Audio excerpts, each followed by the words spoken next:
investir dans la culture, puisque c'est cette culture qui donnera au tourisme, qui fera du tourisme une offre réelle et une offre aujourd'hui qui intéresse beaucoup de personnes dans le monde.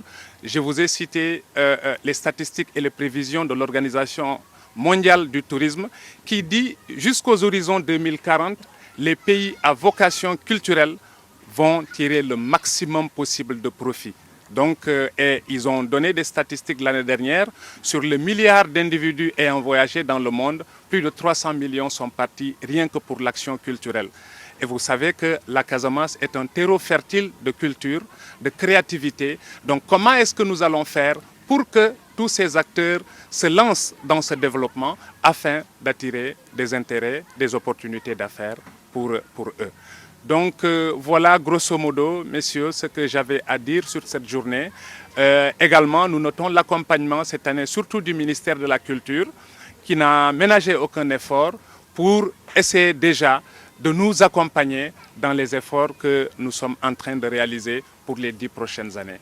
Donc je vais donner la parole à Madame Yuma Fall, directrice de la culture, des langues françaises et de la diversité culturelle à l'OIF, pour un peu parler. Et puis voilà, et après on vous retourne le micro pour des questions-réponses sur ça.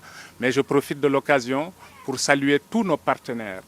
Nos partenaires, à commencer par le cabinet de consultance Bexma qui nous a accompagnés dans tous ces efforts, mais également les partenaires qui sont les terroirs, puisque plus de 10 terroirs se sont déplacés.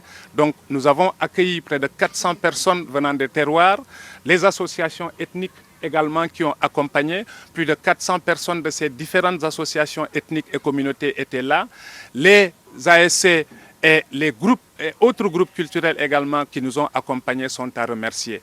Nous remercions beaucoup l'équipe de Gorgorlou qui n'a ménagé aucun effort depuis 9 mois, puisque je vous dis, nous démarrons toujours, nous, le travail à partir du mois de février.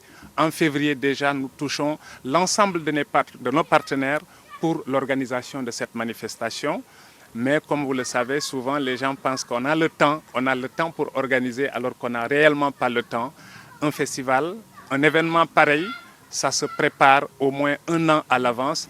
Comme je vous ai dit, ce n'est pas juste un événement, c'est un projet. Nous sommes dans le cadre d'un projet, programme que nous voulons dérouler. Et heureusement que les acteurs à la base sont sensibilisés et sont sensibles à la question. Et vous voyez, se sont engagés à tout faire pour que cette manifestation, ce projet se réalise. Je vous remercie et à plus. Voilà. Gorgorlou. J'ai dit, ah tiens, je vais accompagner un ami avec qui j'avais vraiment envie de travailler avant. J'ai appelé Fadia, je lui ai dit, écoute Fadia, il y a un ami, on l'accompagne. En venant ici, je suis venu voir et soutenir un ami. Et quand je suis arrivé, j'ai découvert un professionnel. Et c'est pour moi un très très grand plaisir d'avoir découvert ce professionnel. Et cela étant, je voudrais te dire ici et maintenant qu'un contrat de confiance est établi entre Gorgorlou et l'OIF à partir de maintenant. Et Fadia sera parfaitement d'accord avec moi. Alors, je voudrais remercier donc l'équipe de l'Organisation internationale de la francophonie, mes collaborateurs qui ont travaillé sur ce dossier-là. Je veux remercier Fadia pour son effort, Ismaël et tous les experts qui nous ont accompagnés.